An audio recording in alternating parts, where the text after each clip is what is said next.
Hello guys, welcome back to my channel, my brotherku ya. Jumpa lagi nih sama saya, siapa lagi kalau bukan John Itung.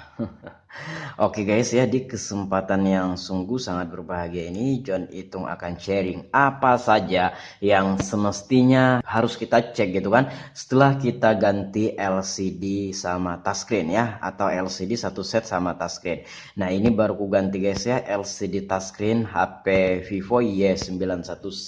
Nah apa saja yang harus kita cek ketika kita baru selesai ganti LCD? Di semua HP yang baru ganti LCD ya, ini harusnya dicek guys ya, apapun mereknya, kalau dia itu ganti LCD satu set sama touchscreen itu harus dicek. Nah yang pertama adalah LCD itu sendiri. Nah kalau LCD ini kita gampang aja ngeceknya, tinggal kita ubah-ubah saja tampilannya. Misalkan ini tampilannya menu. Nah kemudian coba kita ke pengelola file. Nah kan layar putih kayak gini itu kalau misalkan ada tompel-tompel atau ada bintik-bintik atau ada flag hitam gitu kan, atau ada bercak kuning ya di pinggir kiri kanannya ini, atau kalau ada cahaya yang terang di daerah tertentu pada LCD itu akan kelihatan dengan kita otak-atik kayak gini. Kadang kita kepanggilan gitu kan.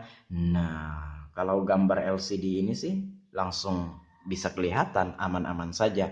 Nah kemudian touchscreen. Nah, touchscreen itu kalau kita ngetes kayak gini ya makan waktu kan, butuh waktu.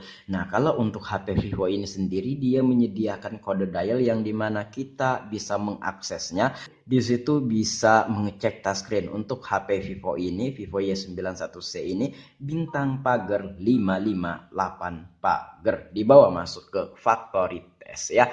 Nah, di sini kita bisa pilih engineering test yang ini, kemudian yang di tengah sini, kemudian infrared proximity test. Oh, sorry, itu sensor nanti belakangan kita cek. Nah, kemudian ini handwriting test, coba.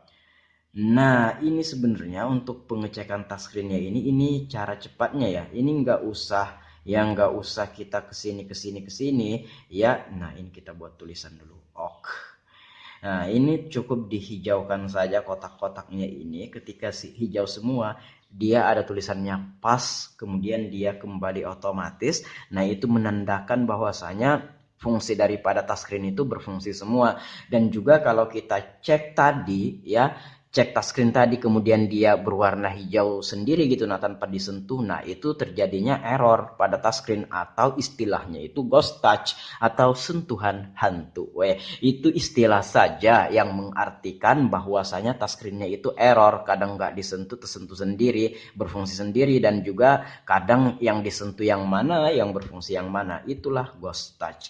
Nah ini untuk touchscreennya oke, aman ya. Kemudian yang ketiga adalah infrared proximity test atau proximity sensor. Nah, ini yang penting. Ketika kita baru ganti LCD touchscreen, kebanyakan sensor itu ketutup, dan saya pernah mengalaminya. Kalau teman-teman pernah mengalaminya atau sedang mengalaminya, jangan khawatir ya. Ketika teman-teman itu baru selesai ganti LCD touchscreen sensor ketutup, silahkan cek deskripsi, nanti ku taruh video solusi apa yang harus kita lakukan ketika sensor ketutup baru selesai ganti LCD dan udah dilem. Nggak mungkin kan LCD-nya dibuka dulu kayak gitu kan, atau touchscreen-nya dibuka, atau LCD satu set sama touchscreen itu dibuka semua ya kan, resikonya bisa-bisa pecah karena sudah dilem, sudah kuat gitu. Nah, dan juga makan waktu, makan tenaga juga. Nah, untuk solusinya silahkan cek deskripsi tanpa ada yang dibuka-buka. Maksudnya LCD touchscreen-nya itu nggak dibuka ya. Kalau bodinya ini dibuka, backdoor-nya dibuka, kita masuk ke dalam, kita lihat mesinnya. Tapi untuk LCD touchscreen-nya aman, nggak dibuka. Dan nggak merusak apapun ya. Itu hanya menambahi sesuatu yang akan menonaktifkan sensornya. Silahkan untuk lebih jelasnya silahkan cek deskripsi. Oke, di sini sensornya aman. Apabila kita dekatkan tangan kita, kemudian dia baru berwarna hijau kayak gini, tuh itu sensornya normal berarti. Kalau nggak didekatkan tangan kita atau telinga kita ke sensornya ini, tiba-tiba dia hijau sendiri seperti ini dan itu terus gitu kan. Nah, ditunggu terus seperti ini, itu menandakan sensornya tertutup setelah ganti LCD touchscreen. Tuh, kebanyakan sih sehabis ganti LCD touchscreen karena sensor ini sendiri jarang banget rusak. Saya udah 4 tahun buka usaha servis HP, nggak ada tuh ya kendala sensor yang rusak. Rata-rata sensor itu error atau ketutup ketika baru ganti LCD touchscreen. Tuh, sensornya ini memang jarang rusak ya. Nah, kalaupun memang dia hijau sendiri, itu berarti setelah ganti LCD touchscreen dia ketutup. Nah, tuh untuk sensornya aman-aman saja ya. Jangan sampai nantinya ketutup guys ya. Kalau misalkan sensor ini ketutup, ketika kita dengarkan VN atau voice note via chatting WhatsApp, baik kita yang mengirim lalu kita dengarkan atau orang yang mengirim lalu kita play atau kita dengarkan, ya layarnya otomatis mati, layar LCD itu mati. Nah, kalau HP ku ini ya harus ditekan tombol power dulu baru dia mau hidup layar LCD-nya. Kalau nggak ditekan tombol power, jadi dia mati terus tuh ya karena sensornya ketutup gitu kan. Nah, itu sungguh ribet guys ya. Dan juga ketika kita nelpon, kalau sensor ketutup, layar LCD itu otomatis mati apabila kita nelpon.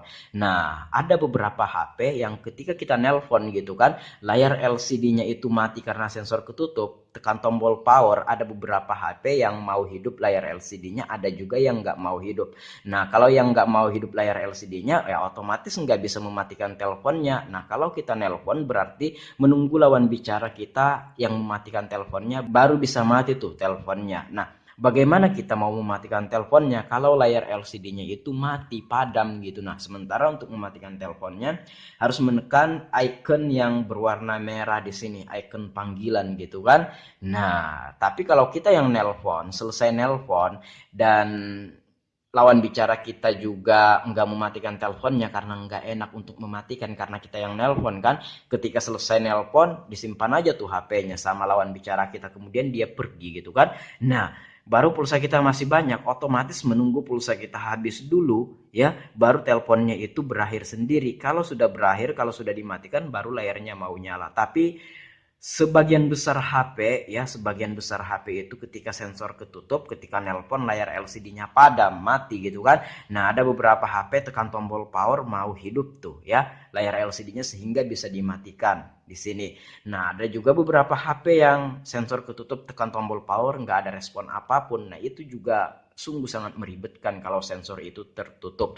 Nah, dan juga kalau kita nelpon call center, tekan 1 untuk berbicara dengan customer service kami katanya. Bagaimana kita mau tekan 1 sementara layar LCD itu padam, tekan tombol power nggak ada respon apapun gitu. Nah, itu sungguh sangat ribet guys ya ketika kita ganti LCD sensornya ketutup. Tapi tenang, ada solusinya. Silahkan cek deskripsi ya seperti itu.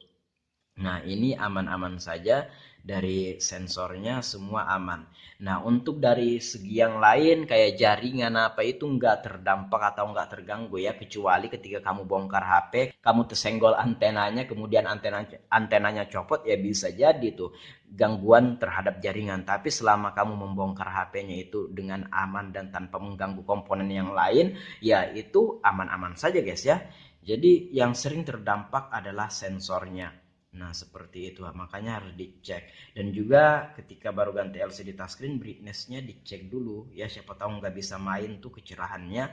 Kalau nggak bisa main ya, kamu bilanglah kepada pelanggan. Jadi kalau nggak bisa main, dia ambil yang di tengah kayak gini. Nggak bisa digelapkan, nggak bisa diterangkan. Biasanya dia ambil yang di tengah. Nah, posisi kalau lampu mati, kalau kita pakai HP, kalau posisinya itu di tengah kayak gini kan itu termasuk terang kalau mati lampu gitu kan. Nah, itu sakit juga mata kita kalau melihat. Nah, ini sudah dicek dan aman semua guys ya. Nah, dari segi LCD, dari touchscreen gitu kan, dari proximity sensor, dari brightness itu harus dicek semua. Ya, oke, demikian semoga bermanfaat. Sampai jumpa di lain kesempatan. Kalau ada pertanyaan silahkan komen-komen aja. Kalau ada pendapat lain silahkan komen-komen juga. Kalau teman-teman pengen sharing sama John Itung silahkan DM Instagram. Instagramku ada di sudut kiri bawah video ini @johnitung. Baiklah, saya akhiri video ini sampai di sini. Saya John Itung. See you the next video my brotherku.